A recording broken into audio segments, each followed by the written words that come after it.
third trip to Boston. I like your city. You got a bar every 4 feet.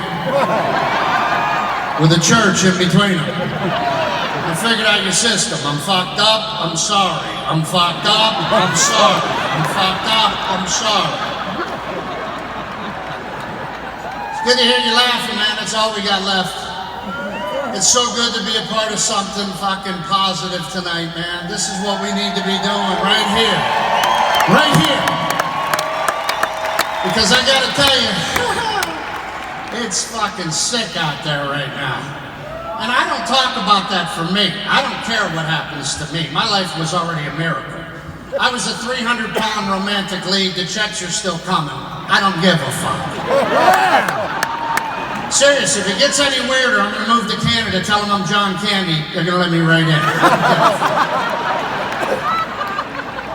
I'm worried about our kids, man. Be an example, be kind. Show your children kindness. Show them you know how to act like a human being. We shit on everything now. My son's 15, he came home from school, he said, Dad, I gotta do a report on George Washington. I said, all right, I'm in. We're going to talk about the cherry tree, never telling a lie, wooden teeth. Let's get to it. I find a biography, I record it. I'm very excited. The boy comes home, popcorn, we're ready to learn about one of the founding forefathers. But like I said, we have to shit on everything. As soon as I push play, the announcer goes, was George Washington an alcoholic? Then I start thinking about that. Maybe. I would explain why he was standing up in the front of that boat. Sir, can you sit down? I am George fucking Washington. Just sit there and look at my ass while I figure out where the fuck we are.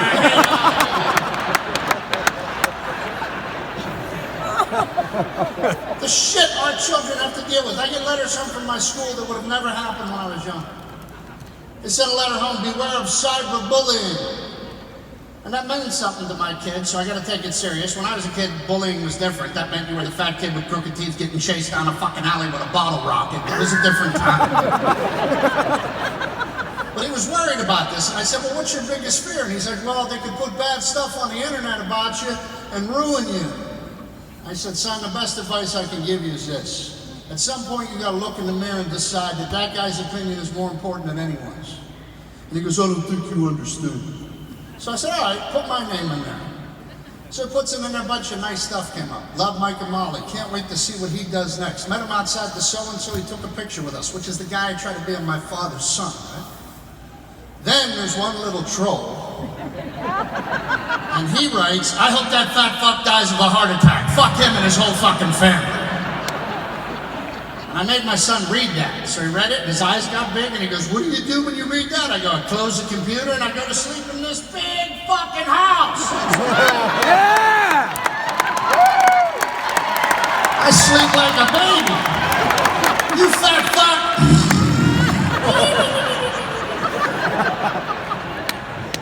I'm very proud of my son. My son is starting to not want to be around me, and that's good. He's 15. I want that to happen. I want him to launch.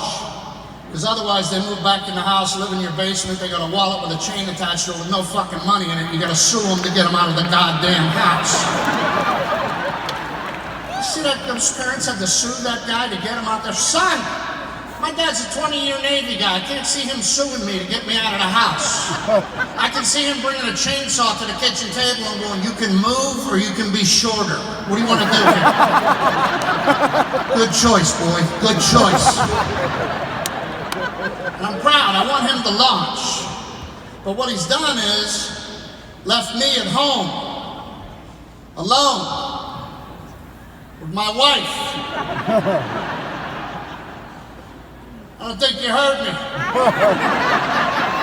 We've been married for 17 years. We've had every argument and every discussion. There ain't shit left to say. We just come down in the morning and circle each other like two gunfighters in Westworld. Don't start no shit. No talking before the first coffee. You know the goddamn rules. So I called my father. I said, Dad, what do I do now? I'm alone. I'm playing one-on-one. I got no coverage. He Because, well, you gotta take her out. Romance will take her mind off the kid doing other stuff. Go take her out, start dating your wife. That's a great idea. Yeah, here's some mistakes I made.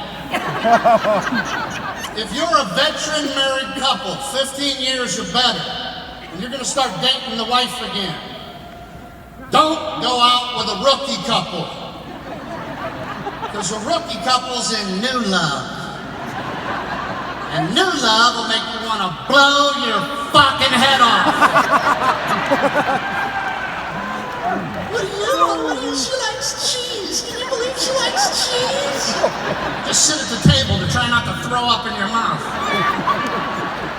And I'm rooting for them. I want them to survive, so I don't say nothing. You know, new love is very important at the beginning. That's your foundation. Because you're going to need those memories. Because 17 years in, all that shit that made you swoon will make you think about swerving into oncoming traffic.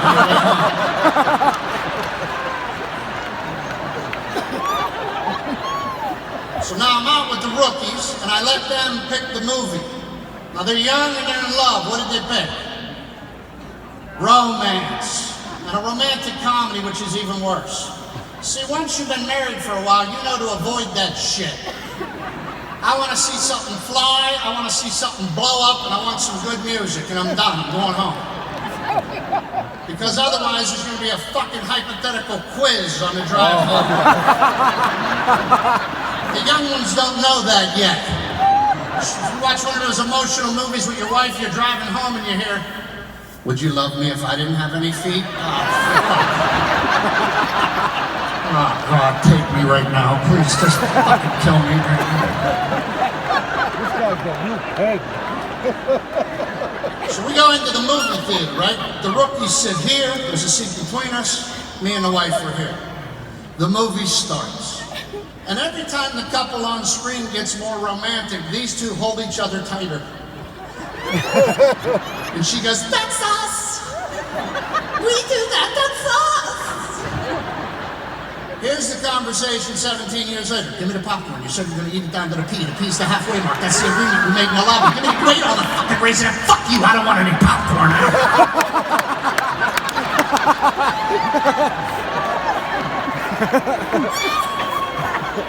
And the movie just throws more dirt on me. Halfway through the movie, the kid's in the shower. He's in perfect shape and he's glistening. Men should not glisten. He starts singing, and he's like one of the Sopranos. She comes walking around the corner, made up for the day, head to toe, ready to go. She opens the shower door, sticks her head in, and goes, "Just checking on you, because I missed you." And he grabs her and pulls her under the water and starts to kiss her passionately. Try that with your wife after 17 years. You will be lucky to tell the story. What the fuck is wrong with you? I just did my head, asshole!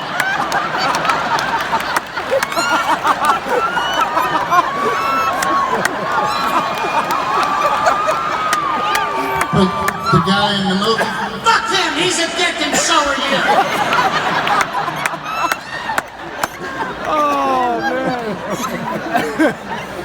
I'm a very old school guy. I like notebooks, I like records, I like pens.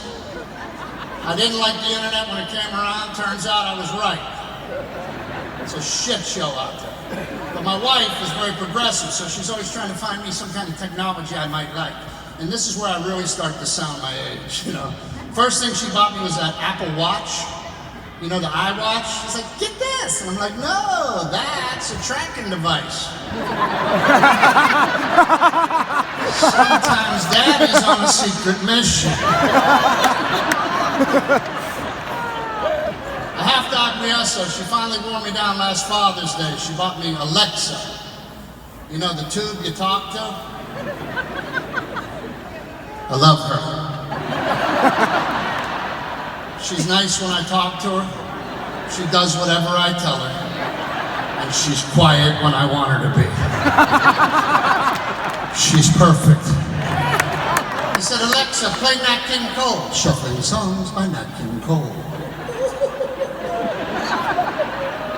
I said, Alexa, what's the weather? It's 72 degrees with a chance of rain at 4 o'clock. Wow. My wife came in the room, she goes, do you like that? I go, if I figure out how to fuck that, you're gone.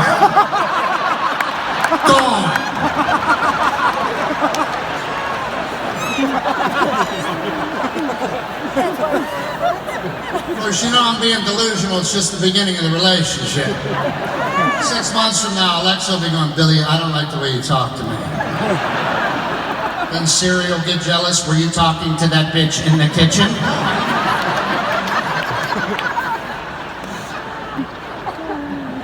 I'm getting pretty good at being married because I'm learning to shut up. That's the trick. My father used to always say, man, you can be right or you can be married. What do you want to do? Those are your choices, son. One of the hardest things for you to understand when you're a man is that your wife gets to be a hypocrite. Not such a rousing response for that one, huh, girls? Younger girls get mad at that. I'm not a hypocrite. Older women are like, you're goddamn right, I'm a hypocrite. And the beatings will continue until morale improves. You don't think your wife's a hypocrite? She's teaching you patience. That's why she gets to do that. You don't think she is? Drive somewhere with her. Then let her drive. You'll see it crystal fucking clear.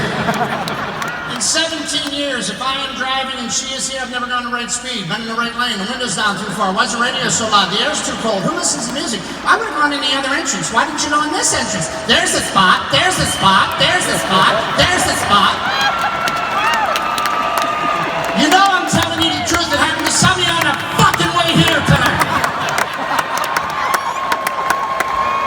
By the time they get us where we're going, we're so goddamn jumpy. Why do you think we drop you off up front so we can go park and go,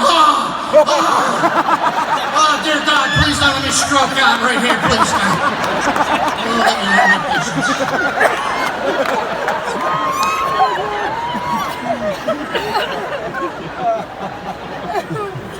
It's an absolutely beautiful event to be a part of. We have so much more show for you tonight. I want to tell you something, though. No, don't clap. That's not what that's for. It's extra special. I got asked to do this by Dennis 8 months ago, and I've been wanting to be on this lineup for a long time. I lost my pop to lung cancer. And that's not to bum you out. He was funny right to the fucking end, okay? But it's things like this that send the angels to the house to help these people pass into the next room. So what you're doing here tonight is great.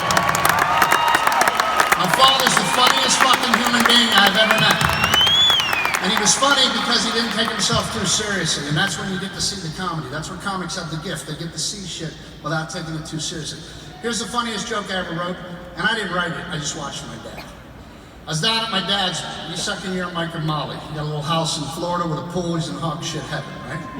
And I learned that day that a man who's been married for 35 years or better, he gets to say stuff to his wife that a man who's only been married for a couple years will get a butter knife jammed in his neck artery. It's a perfect day. My dad is working the hamburger grill and smoking like a man of that generation would be. All the kids are in the pool, family's in the pool, we're hitting the ball around, nobody's fighting, drinking, or crying yet. My dad is in his glory. What could ruin it? His wife comes out. Just hovering like a World War II bomber, just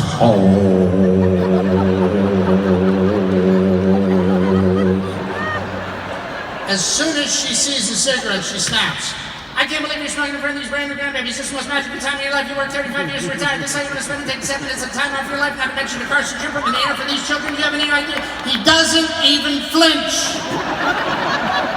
He stands there like a warrior. Keeps flipping the burgers.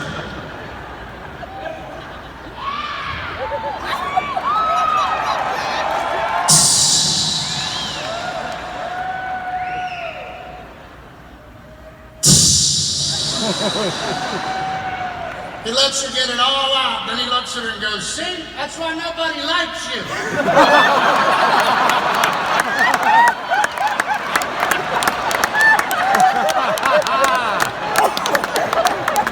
I stood there in awe. I said, Dad, how long are you going to be married before you say stuff like that? He goes, you got to be all done fucking, kid.